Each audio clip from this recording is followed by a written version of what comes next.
And I still forgot. Oh, I guess I jumped ahead. So kind of the vision is just to have a proactive and systematic approach to facility sustainability. One thing I think we've started to do well is to be a little bit more proactive with our maintenance, for lack of better words, and just some of the things we're doing to help upkeep things within our department. So where we are, so Mr. Elwine had created the facility assessment tool probably about a year ago, along with a rubric to go with it, just to measure the conditions of our existing facilities. Using this tool, he assessed the envelope, which is the exterior of the building, windows, HVAC, roofing, plumbing, electrical, interior finishes, safety, accessibility, and grounds. And then the input from this tool came from himself, the maintenance supervisor, and the safety and security manager. And this is something I'd like to expand on, because I think our custodians know the buildings the best. So this is just kind of a snapshot of what that facility scorecard sample would have been. So like for Ben Franklin, you can see we're in the green. The envelope was doing pretty good. The HVAC was just upgraded. Same with the roof, the plumbing, which you'll find in most of our buildings is probably lacking just due to age. Same with electrical. I don't know if you guys know, but we only have one electrician on our staff, and he services so many work orders in a day, it's unreal. So I think we're a little bit behind on that curve, but definitely something we're working towards. Interior finishes, Ben Franklin is good. I think of like South that has wallpaper, or like a wind chip that has wallpaper. That's just something that's really hard to replace, like if it gets damaged. So things like that. Safety, this is something that I went and assessed, partially using the stuff we received from the North Dakota Safety Council, but just stuff I've noticed as well. Accessibility, grounds, and then on the far side of it, it goes just with like the average score of all of those things and the current condition that they're in. So this is what Jonathan used, and then he used the following assessment tool to do so. This, again, is just a very small portion of it, but I like that it listed like what a 1 to 2 actually was, all the way up to a 9 to 10. I don't know, other than our new buildings, that we would place anybody in that 9 to 10 category. I think we sit a lot in that 5 to 8. With a few exceptions being a little bit lower than that. And again, that's going to come from our older buildings. That's just the fact of the matter. So recently completed projects, obviously we have the new Career Impact Academy, we have the Valley Middle School and the Central Kitchen. Building improvements, obviously our safety and security upgrades, with the exception of this summer, the only school we should have left is Phoenix, with a couple other potential minor upgrades to like MSEC and potentially community as well. But Ben Franklin got a huge HVAC upgrade. The energy efficiency projects have been huge, especially for cost. Roofing projects, so I think maybe they're in my upcoming ones. Yeah, there. So we've done Ben Franklin, Phoenix, and Red River within the last 3 years. Envelope was a wind chip. Air handling unit was at Kelly. Weight room relocation, which I think was brought up earlier, but that was done at Central, so it went from the second floor back down to the basement, and then recommissioned the pool at Central. Our new building, everything I think is finally in place. We can say that twining is a go, which is super exciting. I mean, it's going to be a big project. Just seeing the drilling machine out there to put in the underground stuff is just crazy. And to know that they're digging like 200 feet down just blows my mind. But I'm excited to see that one come up. Kind of like I did the CIA. I started right when the CIA was starting to go, and it was crazy to see like the footprint and then the building, and you're just like, oh, it really is quite large. So pretty neat. Building safety improvements. So this summer, it's Central, Discovery, South, Viking. You missed a couple. Wilder, and Century, and Ben Franklin. So we shared a slide. I'm going to blame that one on him. Our slice projects, as you guys know, it's Central, Century, Phoenix, Viking, and Wilder, so some of them pair with the safety and security projects. Roofing projects, we have Lake Agassiz and Schrader. Schrader is going to be the west side. Lake Agassiz is more over the Head Start side. Parking lot resurfacing. I saw the first rant and rave on Facebook the other day about Schrader. So I think it actually had a name, not an anonymous participant that time. But no, I'm excited that Schrader's getting done. That one's long overdue. Wilder, the north end lot, of course, and then they'll finish the parking lot they just created as well. There's another resurfacing to go once that's completed. And then we have 3 rooms at Winship that are going to be carpeted as well. So kind of a busy summer. I'm looking forward to it. It's going to be the other one that we could have put for building improvements is adding that ramp to Red River, the rider room as well. We do the painting. Yep. So yeah, yes, we are live. Could you repeat that question, Ms. sorry. Flynn, and then we'll get the answer? I asked if the parking lot resurfacing includes painting. It does by us. That is something that our B&G department does. I think it's every other year when I talk to Brandon. So I'm going to have Brandon cover this one because he's a little more versed since I've only been in this position for 25 days. So. Yeah, I'm happy to articulate this. This is just a quick snapshot of where we'd like to see ourselves as far as the ending fund balance. So the assessment tool, as explained, drives towards a number that should be in the building fund as a reserve in case something were to happen. That number, as last calculated, was 1.62 million.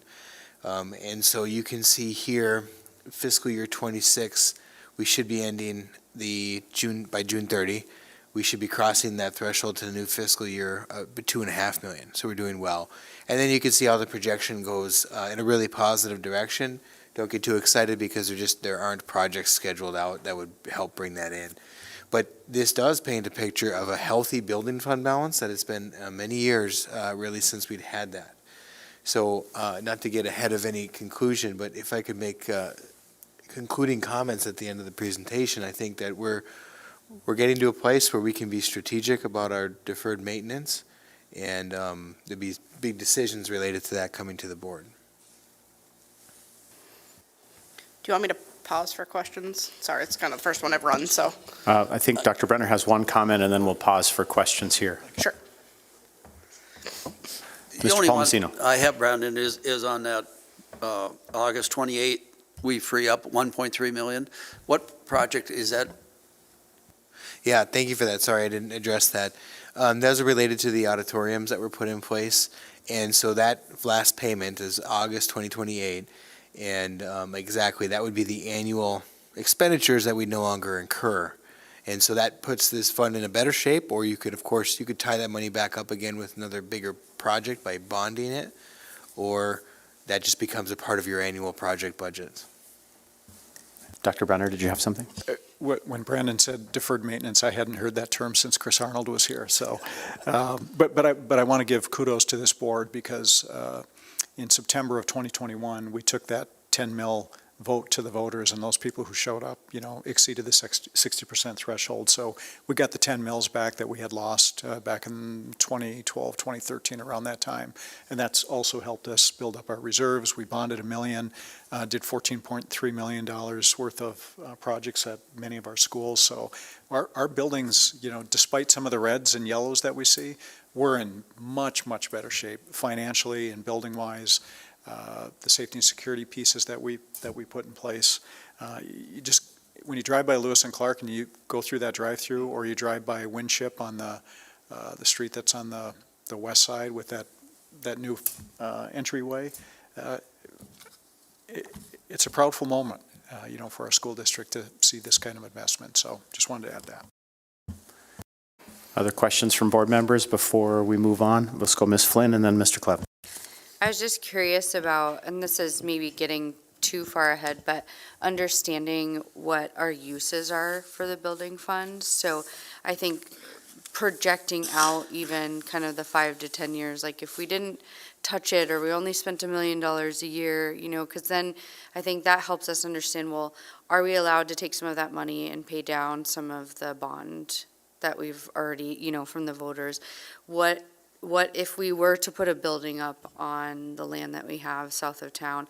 What does that look like, and can we use some of the money, or what purpose would we use for that? So I think, again, that might be getting too far ahead, but I think to help understand, in 10 years, if we only spend $1 million a year, we have $20 million. Well, that's going to have some conversations today, knowing where that amount will be. So I don't know when that conversation is appropriate or.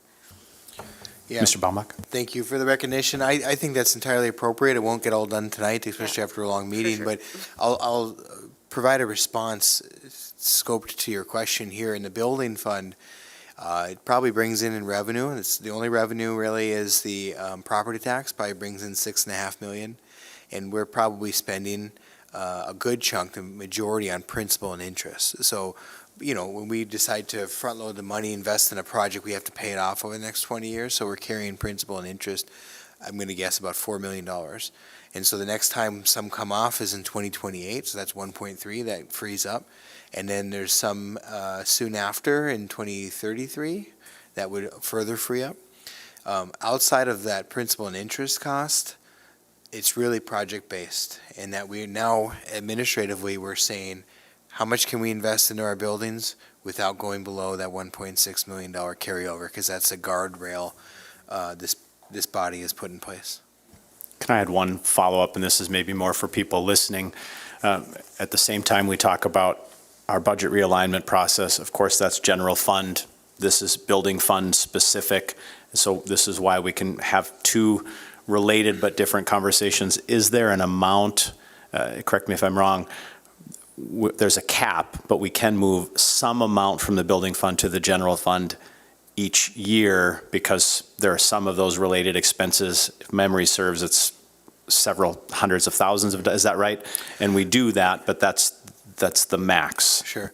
Not quite right directionally. It'd be the opposite in that you cannot move building fund dollars into the general fund. You can't use them for salaries or other operational things.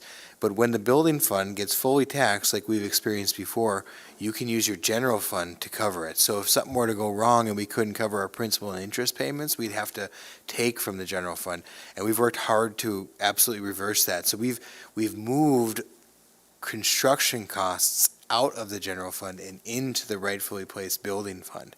Furthermore, we've moved leases that can be paid in the building fund. All of this is in an effort to put the general fund dollars where they should be prioritized, which is the operational cost of the school district. Thank you. That's what I was going for. I just had the direction wrong. Other questions from, we had Mr. Clevin. So I'm looking at the facility condition assessment, and it's still got Valley Middle School as a 4.91 weighted average. I did not update this. This was all from Jonathan when he was here. Okay, at some point that changes. Correct. And the question really is, when will that change happen? Like, when will this get updated to show Valley as being a 9 or a 10? That's a great question. Do you want me to continue before we go? Sure, please. I think it'll be answered as part of this presentation. Yeah, please. So this is kind of the where we're at. We've done the where we were. Now I think we're leading into long-term facility planning. So my goal for the next year is by this time next year to come to you, actually hopefully in the end of March, beginning of April, but with an actual facilities plan. But we have to start by reassessing our buildings just because things have changed, right? Things have improved. We've done things to make things better.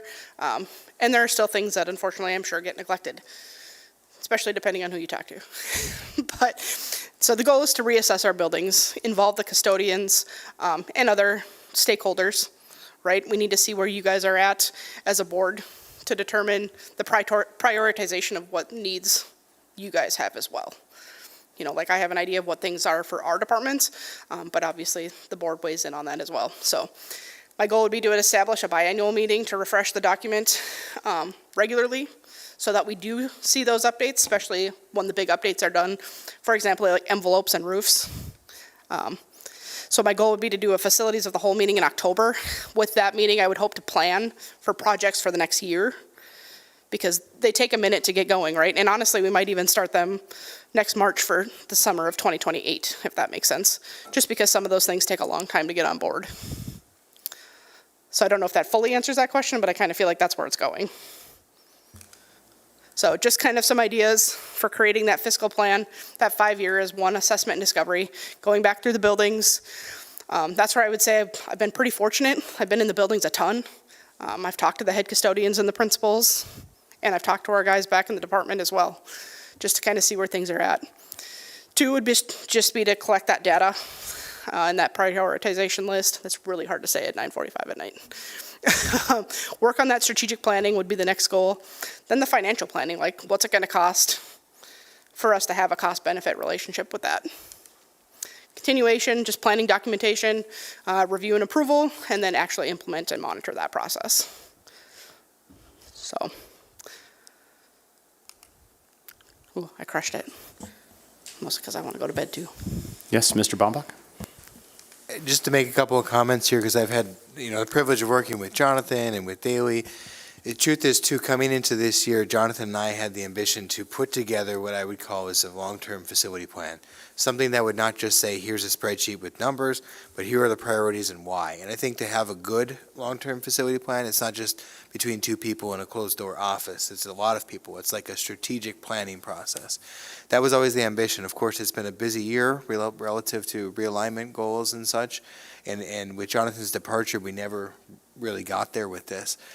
And during the realignment process, we heard a lot of different conversations, anything from, if we were to, like our special education presentation, if we actually were to establish setting Ds, there'd be a cost associated with doing that.